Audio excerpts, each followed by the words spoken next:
Olá, minha gente! Vamos ouvir mais uma história de Volusa? A história de hoje é A Cata de Mangabas. Mais tarde, Volusa levou a criançada para explorar as redondezas. Pegaram um atalho entre os pés de licuris, atravessaram o resgatinho equilibrando-se nas pontas das pedras emergentes, a pequena Rafaela sendo ajudada. Afastaram galhos para ter passagens. Passaram por baixo de troncos arriados de cajueiro e, afinal, chegaram num campo de mangabas, um largo e extenso mangabeiral. Como tinha chovido antes do amanhecer, em torno dos muitos oblongos frutinhos matizados, havia gotinhas penduradas no cai-não cai das pontas das folhinhas em seda. As gotinhas, refletindo os raios do sol, luziam como brilhantes. Podia-se dizer que eram pés de diamante.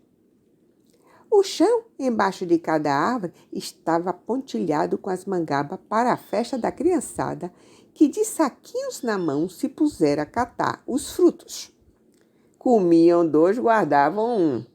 Mesmo assim, com esta coisa de quem parte e reparte fica com a melhor parte, conseguiram juntar boa quantidade para se transformar em sorvete ou suco. Logo todos estavam com os beiços pegando, como diziam, por causa do visgo da frutinha. Faziam graça esticando os lábios para a frente, abrindo e fechando a boca semicolada. Houve debandada quando Duda ameaçou beijar os outros com a boca de visgo. Volusa explicou que o látex da mangabeira servia para fazer borracha e os meninos de antigamente costumavam fazer bola para jogar com este látex e acrescentou: a bola ficava pesada e o que eu gostava era de ficar descascando a bola. Aquela pele fininha, macia. Meu irmão é que não gostava nem um pouco de ver a bola dele sendo descascada. Volusa contou rindo, mas logo, falando sério, disse: as mangabeiras são árvores lindas, vocês viram? As mangabas são também lindas, gostosas, servem para a indústria de sucos, sorvete, borracha, mas ainda assim, sem que nem para quê, o povo vai cortando. Logo não teremos mais mangabas. Elas são de difícil reprodução. Eu mesma já tentei de todo jeito fazer muda e plantar e não consegui. Onde tem pés, nascem muitos outros, mas não adianta transplantar, nem plantar galhos ou caroços. Pode até nascer, mas não vingam. Poxa, avó, que maluquice!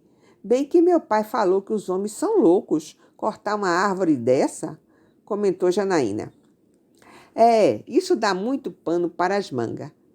Muito teria que falar, mas agora não é o momento para estas coisas. Estamos de férias, vamos adiante. Ela convidou.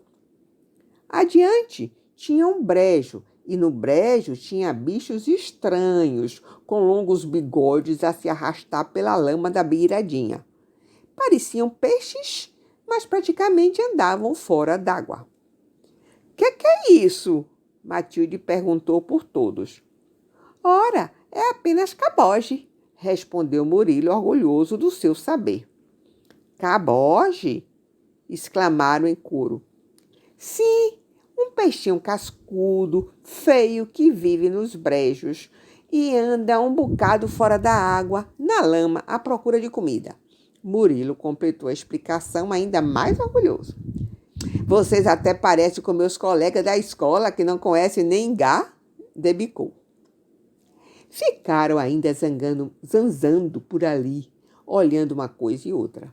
Borboletinhas, largata de fogo em longo comboio no tronco do cajueiro, araçás mirins ainda muito verdes, flores esquisitas parecendo de cera, Volusa chamando a atenção para os cabeças de frades e minúsculas flores semi-enterradas na areia.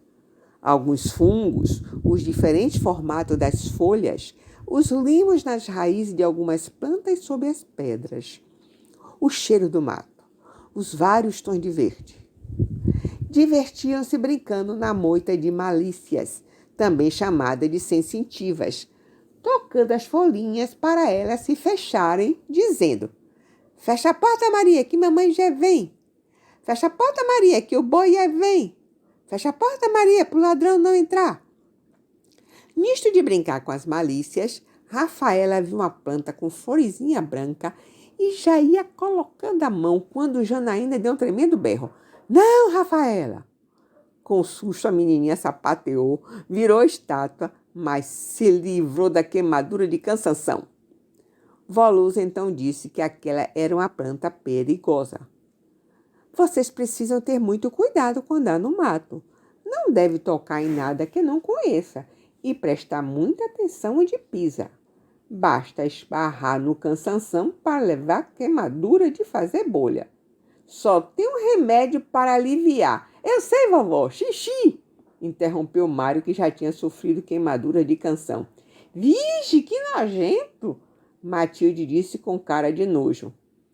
Mas é sério, alivia na hora. Quando me queimei foi só mijar em cima que o ardor passou. Para homem é fácil, é só tirar a torneirinha. Mas é mulheres, indagou Ivana. E a turma toda ria e cada um ensinava um meio de resolver o problema. Às gargalhadas. Chama o menino para mijar. Faz xixi na mão e passa em cima. Mas corra pro banheiro, viu? Não vá fazer isso na vista de todo mundo, hein? Urina numa lata e derrama o xixi no lugar. Ou no pinico. E isso ainda existe? Tu é velha, hein? A galhofa parou quando Rafaela, ainda impressionada, perguntou. Vó Luza, por que existe uma planta tão má? Pensei que todas fossem boas. Ela não é tão má assim, não. Sabe que ela serve de remédio para espantar morcegos dentro de casa? E até ajudou a libertar o nosso país. Como? Uma planta libertando um país? Indagou Janaína surpresa. Ah, depois eu conto. Vamos para casa. Não estão com fome? Eu estou. Depois do almoço eu conto. Me lembre, viu? Sim, eles lembraram de lembrá-la, mas só no próximo vídeo. Até lá! Se vocês gostaram desse vídeo, curtam, compartilhem com os amiguinhos, se inscrevam no canal e cliquem no sininho para receber novos vídeos. Muito obrigada! Texto, narração e edição de Gilca Bandeira. Imagens do arquivo pessoal e da internet.